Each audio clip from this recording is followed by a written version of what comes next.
What is up, people? Welcome back to Blue Chip Prospect for another scouting report. Today we are taking a look at the very controversial Trevor Connelly, and boy oh boy, I don't know if it's a controversy that keeps him low in the rankings, but for my part, from here on out, that guy is a top 10 lock, maybe even top 5 player by the end of the year, and you'll see why soon enough. I'm aware of all the stuff going around him, but I don't have the resources to get to the bottom of all this myself, and I'm not the type of person to condemn a kid without any proof of anything, so I'm ranking him as if nothing happened, and it's on the teams themselves to figure out what's true and what's not and navigate through all that noise. But with all that said, let's get this thing started right away. So Connelly is an American left shot left winger who stands at 6'1" and weighs in at 160 pounds. So in terms of height, it's all good, but there's definitely some meat who need to be added to that frame. In terms of rankings, it's all over the place in the first round, with Bukala and Kennedy who have him at 27, and others like Smart Scouting, Recruit Scouting, and Bob McKenzie who have him at 11, with also everything in between. When it comes to stats, he has 78 points and 31 goals in 52 games as I'm writing this, putting him first in the USHL in points per game with 1.50 points per game over the season. And that production puts him on par with players like Matt Boldy, Logan Cooley, Trevor Zegras, Joel Farabee, Cal Connor. So a lot of very good players with that type of production in the USHL, some from the NTDP and some not. He was also the best player at the Linka Gretzky for the Americans with Berkeley Captain, so overall the production does support the eye test. So Connelly is loaded with skills, and it's apparent in basically every single shift that he takes, but I think his skating and his handling are his best skills by a significant margin. I also think he's equally good at shooting the puck as he is at passing the puck.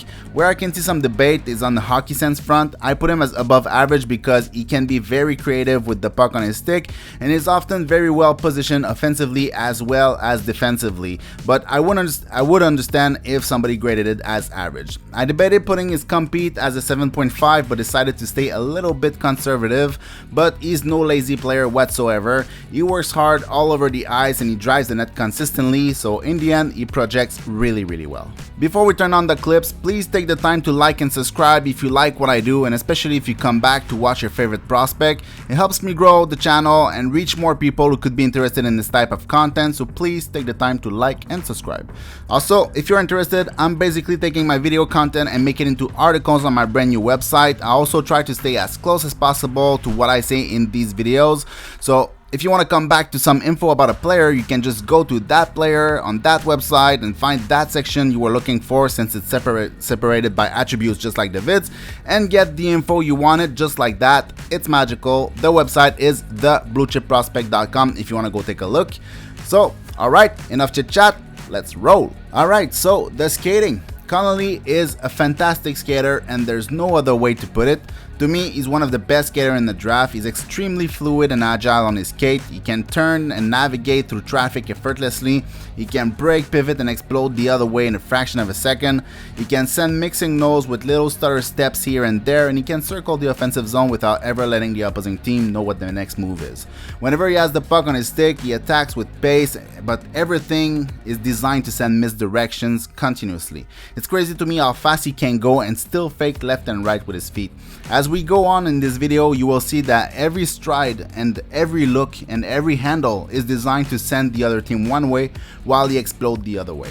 And the speed at which he can do it is just very impressive. I'm not an expert on skating posture, but to me this looks as good as it gets. He's deep on his knee, he's not too upright or too bent at the waist, he has a full extension on his stride, and he recovers clean, straight in line under his body. There's no excessive upper body twisting or anything like that. His feet are independent from the rest of his body. Just a fabulous skater overall. He's a crossover heavy skater, especially through the neutral zone, trying to gain speed quickly while also keeping the defense on their toes, with little speed changes and quick direction changes and little stutter steps here and there. Same thing when he has the puck and he's skating around the offensive zone trying to draw in defenders. He has all the tools to evade them and explode off into the created space that he just did. I don't think I have seen him lose a single race for the puck or seen him lose a single race for the net or to an open space, even with the puck on his stick. Even when he gets the puck and he's surrounded by 2 or 3 players, he can easily explode and separate from pressure. And if he couldn't, like it's not always going to be the case in the NHL, he has crazy edges and stops and goes that shake off the coverage and create tons of space for himself. Overall, the skating alone is a significant strength in his game, but what separates him from other great skaters is how he uses it in combination with his hands and his fakes that make him special. It's how he can be the fastest and the most elusive skater on the ice at the same time. Can he become an elite skater with added strength and power in his legs, or is that going to slow him down over time? I don't know, only time will tell, but as it is, he's a fantastic skater.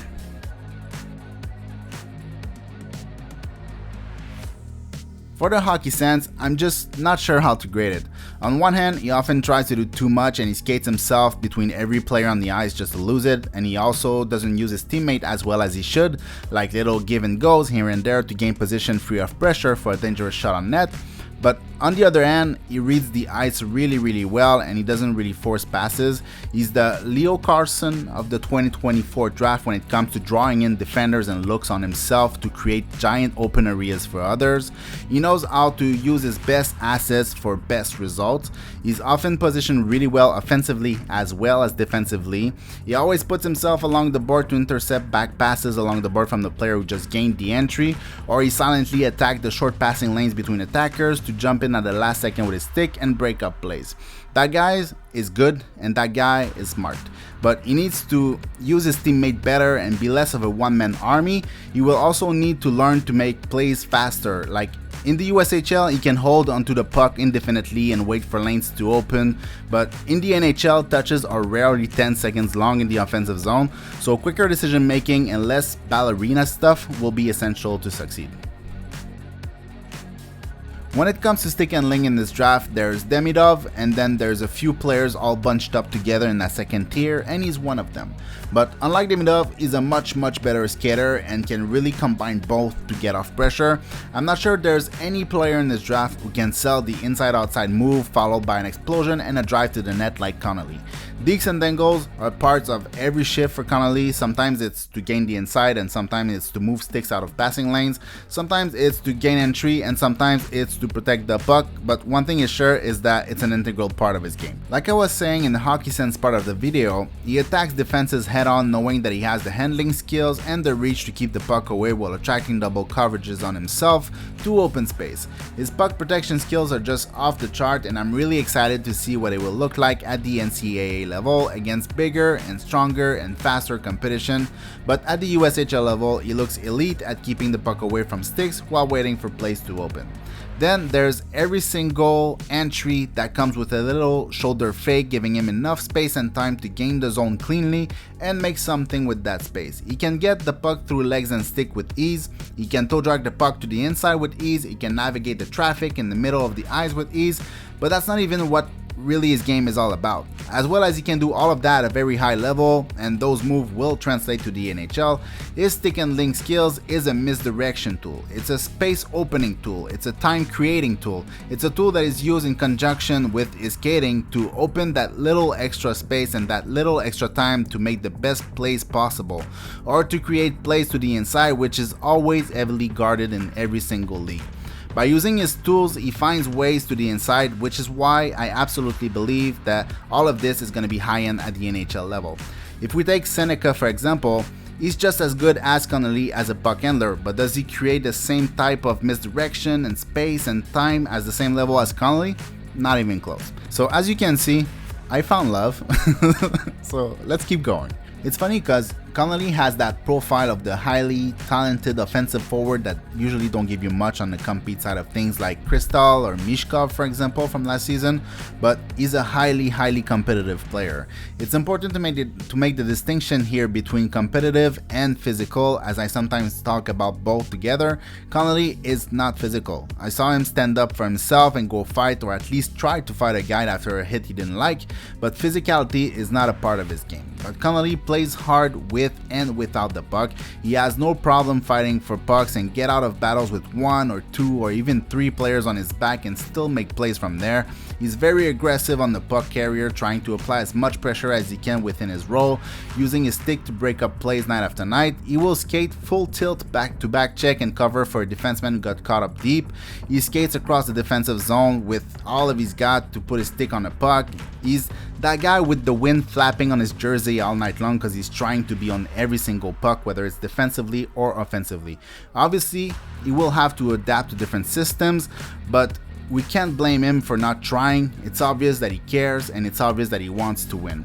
Even in the offensive zone, he's not a perimeter player. The guy cuts to the net with intent. It's not a walk in the park, whether it's behind defenders or by leaning on them, using his edges to push himself to the net and put the puck under the defender's sticks for a shot in close. It's always full pace, and it's always full will. When it comes to passing and playmaking, Connelly has some very good habits. He seems to always be pre-scanning the eyes before getting the puck, especially if it's along the board or deep behind the net, to see if there's some dangerous quick plays he can make with it. He's also fantastic at making plays, highly dangerous passes in traffic or with players on his back. He doesn't need space, he knows how to create it if needed, but he can really make highly skilled plays under pressure, on the forehand or the backhand, it doesn't really matter. I think he has the vision to identify lanes quickly, even if he loves to keep the puck a little longer more often than not, but I saw him make quick reads and quick decisions to redirect the puck to an open player, so I don't think it'll be much of a problem. He can find players across the offensive zone on the rush or when settled in, and he can execute those passes without putting too much sauce on it or too much weight behind it. I wouldn't say he's as skilled a passer as Catton, since every passes from Catton are pitch perfect, but maybe a tier or so below, while being a much more dynamic offensive player. Even when there's nothing, he will bring the puck down himself, baiting defenders and create a chance with a little backhand pass in the slot while passing behind the net. Very common in NHL play, but you have to be able to get there, move sticks out of the way, and possibly draw in a player to give it a maximum amount of chance to work. So in the end, there's some minor question marks here and there in his passing game, but the skill is obvious, and combined with his other skills and his understanding on how to attract pressure on himself and create chaos in the offensive zone, he has the potential to be a very dangerous passer. I don't read a ton of scouting reports anymore, and I don't watch many videos on players until I have made my own personal scouting report before. The reason for that is that I feel they have influenced my opinions in the past, so I mostly stop, not entirely, but mostly. But one thing that I realize with Connelly is that I don't think I've seen anyone talk about his shot or his potential as a goal scorer. Most of what I saw are people that I've talked to describe him as a playmaking winger, which is understandable, but I feel like his goal scoring touch is a prominent part of his game overall. I recently put him in my top 10 goal scorer video because I really believe there's something there. His shot is really solid, it's accurate with some serious weight behind it. He can shoot it on net with a clean look, just like he can shoot it between players and between legs to hide it. His release is lightning quick and it's compact. He can curl the puck to change the angle, he can drag it to the inside for a more dangerous shot. He has all kind of little delays and fakes to fool goalies with, and he also has a very solid one-timer. It's not Iserman solid, but it's solid. His shot in tight is also pretty good. He gets some elevation within just a couple feet of the goalie. He can use his puck skills to open lanes in traffic for a quick shot on net, and like I said previously, he has the will and the speed to bring it to the net himself. Whether it's by beating the defenders out wide with an inside-outside move, or simply cutting while protecting the puck and placing it where the defenders can't reach and shoot it from just a couple inches away, he's fantastic at finding ways to bring it there. The only thing that I'd like him to work on his shooting is shooting faster on reception, like a faster catch and release, if you will, or a faster 1-2 touch shot. A lot of things go faster in the NHL, and the best way to make sure you have a chance to make something or create something is by redistributing the puck fast or shooting the puck within a couple seconds of reception. Overhandling the puck can often just put you in trouble in the NHL. So all in all, Trevor Connelly is the real deal. He's a dual threat with tons of speed and puck skills to work with. He competes hard defensively and offensively. He can play in traffic with players on his back. He can create tons of space for himself and for others with the best of them in this draft. He has solid shot, great passing skills and vision, plays with pace, has good scanning habits, make plays to the inside or bring it there himself. Like, really, he's got it all. But a lot of things have changed since I've made my mid-season ranking, because I'm alone in this and I can only watch so much hockey, so obviously my opinions and ranking can vary quite a lot as we get closer to the draft and as I watch more and more games, which is exactly why I started the season a little bit earlier with players I believe the growth for the season was at their respective peak, but right now I have put Connelly in my top 5. It's a very fluid top 10 right now, but I can't see a world where I take him out of my top 10 by the draft. He's just way too good, and he has every attribute you'd want in the top 10 pick, and obviously I'm not taking character into consideration here because I don't have that information. But when I look at Trevor Connelly, I see a Lucas Raymond with even better feet. I'm not sure the IQ is on the same level, but the result is the same. But I think it's the first time this season where I have an easy time with a comparison, so watch it be my worst comparison of the season. I think he has top 6 or first line winger written all over him. Like I said earlier, I found love in this report, and now you won't hear me shut up about him. Anyways, I hope you enjoyed because I had fun. Thanks for watching. See you in the next one. Peace.